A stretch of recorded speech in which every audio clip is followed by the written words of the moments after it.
ahí tenemos muchas complicidades con la Millaray Lobos, destacadísima actriz, también dramaturga, directora teatral, y quien está a la cabeza de este muy interesante proyecto, según lo que estoy leyendo y me han contado, Danza Deli, que tuvo un preestreno el 11, pero que ahora oficialmente abre su temporada desde el 16 y hasta el 25 de noviembre en la estupenda Sala La Comedia, la histórica sala del Teatro Ictus, ahí en Merced 349. Millaray Lobos, ¿cómo estás? Muy bien, encantadísima de estar aquí contigo, de volver a la radio, además que como ver los muebles, ver el cartelito, Radio Universidad de Chile, y muy contenta de estar contigo y agradecida de este espacio. Eso partiendo por ahora ya, cómo estoy.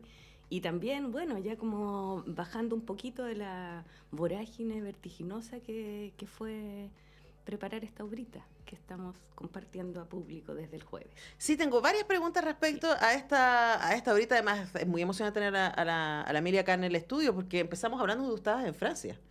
Exacto. Las primeras Sí, entrevistas las por primeras Zoom. cosas. Cierto, Mira. cierto, durante Zoom, sí, o sea, Y durante esa época. durante pandemia y bla, porque siempre Millaray Lobo está con muchos proyectos y este nuevo está muy interesante. Además tiene un elenco que es una cosa impactante. Gloria Muschmayer, Claudia Cabezas, Tamara Ferreira, Gabriel Ursúa, Paula Bravo y tú misma también estás actuando. Y está basada en una obra de un autor ruso que se llama Iván Virapayev. Y entiendo que esta es su primera obra, entonces, ¿cómo llegaste acá? No, mira, la obra no es la primera de él, lo que Ya. sí que es la primera que se hace aquí, que Ya. se hace incluso en Latinoamérica, y creo que en España hicieron algo, pero no estoy ni siquiera muy segura. Hay otras obras de Viripayev que hicieron en España, pero esta no. Entonces, claro, es como la primera vez que esta voz, digamos, puede escucharse por aquí, por estos lados, y en nuestra lengua. Entonces, pero es su como un sexta obra más o menos. Y yo, claro, el camino es bien bonito porque yo conocí a Iván Viripayev, digo, a su escritura, a través de un director búlgaro que es muy amigo de él y que ha montado casi todas sus obras en Francia, que se llama Galin Stoev, a quien aprovecho de saludar a la distancia porque es una especie de maestro existencialmente, digo, más allá de lo teatral. Bueno, y yo conocí esta obra en particular, además, por Galín, porque yo iba a actuarla, pero por otros compromisos. Esta misma. El rol que hace aquí la Claudia Cabeza. Y por otros compromisos, en ese momento estaba viviendo en Francia de pleno, digamos, y nada, estaba comprometida con la gira de otra obra y no pude. Y esto fue en el 2010, por ejemplo. Y desde entonces una obra que está habitando ahí en algún lugar de las cicatrices de uno, de las articulaciones, no sé. Y cuando yo me empecé a venir a Chile, hubo unos años ahí medios de transición, estar aquí y allá, pero en el 2014, 15, algo así, hice un fondar en el que me ayudó Rafael Contreras, que es un gran amigo y muy apañador y qué sé yo, entonces me ayudó a armar el fondar y era bien, yo ahora viéndolo con distancia era bastante ambicioso en realidad lo que, porque era un proyecto muy, nosotros nos conocemos un poco, entonces claro, uno como que se le da la cabeza para distintos lados y tiene distintos intereses y curiosidades, entonces claro, era bien amplio, ¿no? Tenía como 3 patas, con una cosa más coreográfica, otra cosa. Bueno, y nada, hicimos una especie de tesis doctoral para el fondar que por supuesto no funcionó. Y ya... Pero el jurado lo encontró muy disperso. No, lo encontró, ni siquiera me acuerdo qué pusieron, pero uno se enoja en ese momento. Ahora yo con la distancia digo, ya está bien, si las cosas, un poco lo que conversábamos antes, ¿no? Como que hay temporalidades distintas y uno no las maneja y... Entonces ya, pero en ese momento, claro, me quedé cargada como una intensidad de haber puesto tanto en ese trabajo y lo solté nomás.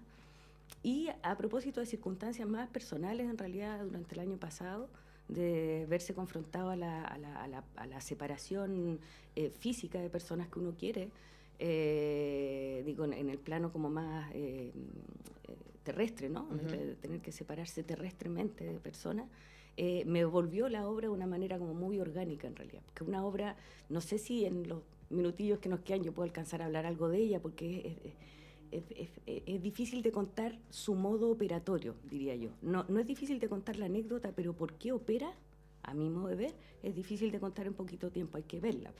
Pero, bueno, digamos, siguiendo lo del camino de la obra, el año pasado efectivamente como que me cayó y dije, no, o sea, como que tengo que hacerla ahora, en realidad hay que movilizar el tipo de contacto, o me dije a mí misma, no estoy dando una ley moral, pero para mí, digamos, era necesario movilizar, darle una cierta organicidad al tipo de contacto que yo sentía estar teniendo con personas que ya no están.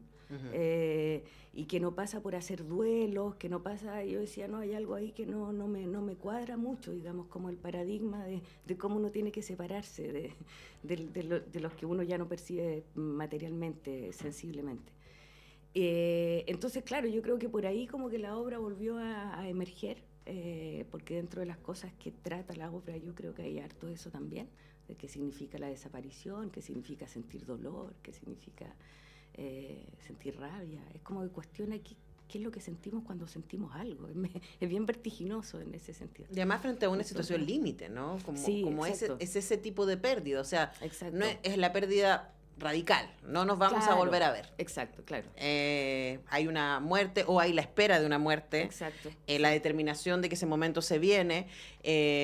Yo acá, o sea, como aparece, estaba leyendo algunos datos respecto a la obra, ¿cierto? Esta idea de que hay hospital, hay encuentros y desencuentros en esas horas finales, ¿no? Pero que más allá de esa anécdota, de esa escena, lo que hace la obra es movilizar a los personajes en distintos lugares y distintas escenas para invitarnos a pensar respecto a ese dolor radical, al amor, a los vínculos, a las verdades también, que no nos decimos hasta ese momento, ¿no? Me imagino que en ese cruce, ¿no? Tú viniendo de una situación personal de ese estilo, la lectura de la obra fue otra cosa. Y aquí ya no hubo fondar, ya no hubo nada, nos lanzamos nomás. Claro, no, fue así como ya nos lanzamos, y de verdad, nos lanzamos. O sea, yo agradezco, y cada día se los digo al equipo, porque fue como que yo les conté así como con la guata en la mano, nomás como que... Y nada, y toda la gente, o sea, las personas que están trabajando, de verdad que, bueno, una cosa autofinanciada muy bonito, porque de verdad que los vestuarios son en gran parte de mi mamá, algunos que eran de mi papá, los sillones que están ahí son los sillones de la casa en donde ellos ya no viven, como que fue, y nada, y voluntades, y es muy bonito también lo que movilizó, y en ese sentido me devuelvo un poquito para atrás a propósito de cómo y tiene que ver con la obra, con esa cosa operatoria, ¿no? Que cómo las personas que no están a veces operan en nosotros mucho más que cuando están, de manera factual, digamos, movilizan a gente, movilizan equipos, movilizan ideas, es bien impactante eso. Entonces, bueno, y sí, las personas se sumaron, que si yo estaba Gabriel estaba desde el primer proyecto, el proyecto 1, digamos. Gabriel Ursúa. Y fue bien importante volver a conversar con él, porque él también me dijo, no, Mili, ¿sabes qué? No, vamos, ya, hay que hacerla. Y porque uno siempre duda un poco, la parte como ego mía es súper fragilucha, digamos, como que cuando yo me hago 2 veces la pregunta y ya empiezo a dudar un poco de todo, si es pertinente, si la gente querrá, esa cosa que uno tiene como un cuidado a priori de los otros, antes de lo que hay que poner por delante, que a veces son ciertos proyectos, qué sé yo. Entonces, claro, hay un equilibrio ahí necesario. Hay un equilibrio, claro. Hay una razón por la que tu equipo te dijo que sí. Sí. O sea, también se van a sentir cuidados. Y también hablando de un tema que yo... O sea, es la única certeza que tenemos, ¿no? Nuestra cercanía con la muerte y nuestra finitud. Pero es impresionante lo poco que hablamos al respecto. Sí. Es como, literalmente está ahí en el cajón de mejor no hablar de ciertas cosas y por lo mismo lo poco preparados que estamos para llegar a esa posición, porque solemos no ponernos en esa posición, incluso en la ficción. Estamos mucho más acostumbrados a hablar de desamor, de separaciones dramáticas, familiares, de la relación padres-hijos, ¿no? Que decir de las relaciones de pareja, etcétera. Pero de hablar de este límite que tenemos es muy duro. Entonces quería preguntarle también cómo ha sido para ti la preparación de la obra y el trabajo además intergeneracional, ¿no? O sea, de Gloria Muschmayer, Claudia Cabeza, o sea, tenemos como un mundo ahí generacional de distintas experiencias también que me imagino se traen a la mesa en esta obra. Sí, bueno, es divertido que digan la palabra mesa, porque justamente lo que se llama el teatro, el trabajo de mesa, no tuvimos mucho, porque tuvimos muy poquito tiempo. Y digo, para hablar de esos temas, yo siento que la obra justamente, y ha sido mi motor, diría yo, en la manera de abordar la cuestión de la puesta en escena y cómo preparar los equipos y eso, que es no afrontar de manera justamente frontal, valga la redundancia, cosas que no estamos preparados conceptualmente para abordar. Entonces, y la escritura, cuando la vayas a ver, porque yo espero mucho. No, sí, estoy agendada. Sí, la escritura es muy particular, y a mí de verdad que es un autor que me toca en un lugar como plim, con aguja, porque sí, es como de acupuntura, digamos, cómo opera. Eso es la primera vez que encuentro porque ponen en funcionamiento ciertas como redes de conexiones que hacen que uno comprenda ciertas cosas de una forma no conceptual, a pesar de ser un texto muy parlanchín, que habla mucho, dicen mucho, pero en el decir mucho de esos personajes uno lo que empieza a ver, fue mi manera de trabajarlo, digamos, porque creo que alguien que no está familiarizado con esa escritura puede entenderlo por otro lado, nada que ver, puede entenderlo desde un lugar mucho más de profundidad psicológica, y siento que no, que es un texto que requiere un tratamiento muy quirúrgico en términos de ritmos, porque cuando va a tocar el lugar acerca de la muerte, qué nos ocurre con la muerte, cómo la nombramos, qué es lo que yo creo que eso en nosotros toca un lugar de profunda tragedia existencial, pero al mismo tiempo de gran absurdo. Es como esas preguntas que uno se hacía, las primeras preguntas existenciales cuando uno es niño, como, oye, la Tierra está en el universo y el universo se expande y el universo no está en ninguna parte. Y uno termina como corriendo para cualquier lado, escapándose de la condición humana. Sí, porque que es absurda. O sea, es como, absurda, yo creo que parte de la razón por la que no hablamos de eso es porque nos explicita claro, exacto. nuestro absurdo en la existencia. Exacto. Entonces la obra, yo creo que es más... Bueno, de hecho, el autor la nombra como una comedia. Yo creo que tiene un ritmo que es de comedia. No deja el espacio como para que uno se haga la pregunta tanto, o sea, uno se puede quedar reflexionando en muchas cosas cuando sale, y eso es precioso. El día que hicimos el preestreno fue muy lindo, las personas estaban muy, muy agradecidas del trabajo y eso para mí también es muy bonito, porque en realidad es como cuando uno se encuentra con cosas lindas y quiere compartirlas, ¿no?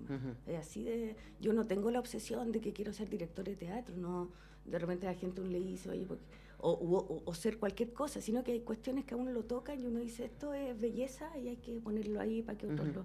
Entonces, que eso puede ocurrir con un texto que es muy difícil de montar. Son 7 obras, todo esto no lo dije, es una obra, pues son 7 obras, no son 7 escenas. Son 7 obras independientes que tienen, sin embargo, los mismos personajes y la misma situación de base, que es como tú bien decías, o bien la muerte de alguien, siempre la sala espera de un hospital, o la espera de una noticia terrible, relativamente terrible. Entonces, esos mismos personajes están puestos cada vez en un rol distinto dentro de la misma situación. Es o a quien le dan la noticia, o quien recibe la noticia, o quien tiene que dársela a otro, o en fin, ¿no? Y algunos personajes son quien ya no está. Hasta yo misma estoy haciendo un eufemismo, digo, ya no está, me decía, está muerta, en otra de las obras y así. Entonces, claro, a lo que nos permite acceder es también a la relatividad de nuestras convicciones, al absurdo y a veces hasta la ridiculez de nuestras verdades, o a cuando nuestros gestos, por humanos que sean, en realidad uno los ve afuera y dice, pero qué estúpido. Hay uno de los textos, por ejemplo, que es... Uno de los personajes dice, no, yo lo que quiero saber es si existe la culpabilidad. Y otro personaje responde, hay que soltar, Andrei. Que uno responde al lado, porque son grandes preguntas que uno no las puede responder frontalmente. Entonces uno responde al lado de la pregunta y si la articulación está bien hecha escénicamente, creo yo, lo que debiera ponerse ahí en marcha es ese mecanismo de reconocerse tanto en la estupidez como en la lucidez, como en lo brillante y en lo oscuro, como en lo que somos, ¿no? No, además que esta cosa, a mí, yo siempre cuando pienso en este tipo de temas, como que siempre pienso en toda esa generación que hizo literalmente explotar la física cuántica, ¿no? Y que llegó hasta el límite, y cuando llegó al límite se dio cuenta que, mira, no tenemos cómo explicar esta cuestión. Y se fueron a carajo, básicamente. Claro. Así como todo ese grupo, el libro de la Batuta es muy bueno a ese respecto, pero está este ejercicio, ¿no? De decir una vez que ya eres tan lúcido que te das cuenta del absurdo. Sí, hay una cosa así, hay una cosa muy... y que es oscuro, que habla, digo, no sé si habla, pero digamos, toca profundidades oscuras, pero desde un lugar luminoso. Para mí, desde la cuestión más de dirección de actuación y qué sé yo, yo creo que es el mayor desafío, que es como, es para arriba, es para arriba, es para arriba. colegio. Claro. ¿Cachai? A pesar de todo lo que uno dice, pues creo yo es la única forma en que aparece una emoción genuina y que no es la emoción psicológica. Digo, Sí. en quienes perciben, ¿no? No es una emoción psicológica. Es que además, que si uno no, ¿qué nos diga, queda? no, pues si no, no nos queda nada, si no sentimos... Bueno, esa es una última cosita, si es que tenemos un minuto, que es que también, a propósito de la situación personal y qué sé yo del año, pero también, hay que decirlo, estamos en una situación más loca que, digo, política, social, estamos en una especie como de De loop desesperanzado. loop. Entonces, Sí, y yo, por lo menos acá, Sí. personalmente, pero también acá a les invitadas, es se me olvidó como, que había- es como, bueno, ¿y qué nos queda? Sí, pues. ¿Qué nos queda? Yo diría que sentir. Entonces, claro, eso, yo creo que hay una especie de anestesia, está tan complicado la manera discursiva de acceder al recuerdo del sentir, y a propósito de nuestra contingencia llamada tierra a tierra, digamos, aquí cercana, y todo lo que ha pasado este año me da como una risa absurda, perdón, porque no es nada divertido, pero estoy media contaminada con la obra, lo que ha pasado con la conmemoración de los 50 Sí, claro. años y qué sé yo, y que uno dice, ¿cómo es posible la pérdida de empatía? ¿Cómo es posible la Bueno, el negación genocidio de en Gaza en lo ahora que está mismo, ocurriendo ¿no? ahora? Entonces, yo creo, y a mí me pasa mucho como espectador de teatro, por eso tampoco es que tenga la obsesión de andar haciendo cuestiones en el teatro y qué sé yo, pues me pasa mucho que el lugar discursivo del mensaje, de qué es lo que uno tiene que pensar o dónde tiene que posicionarse. Yo creo que hay un lugar, nos vamos a empezar a meter en un tema más complicado, más jodido, pero digo, hay un lugar ahí en donde se empiezan a juntar peligrosamente, creo yo, como un higienismo moral que viene de los dos lados, Sí, digamos. claro. O sea, al Entonces, final los extremos siempre se encuentran, ¿no? Exactamente. No, hay y una además cosa estaba redonda. pensando que el peligro, y me encanta que la invitación de tu obra sea sentir, porque a veces que el peligro del discurso artístico es quedarnos en esa distancia, Sí, po. ¿no? Y aquí no.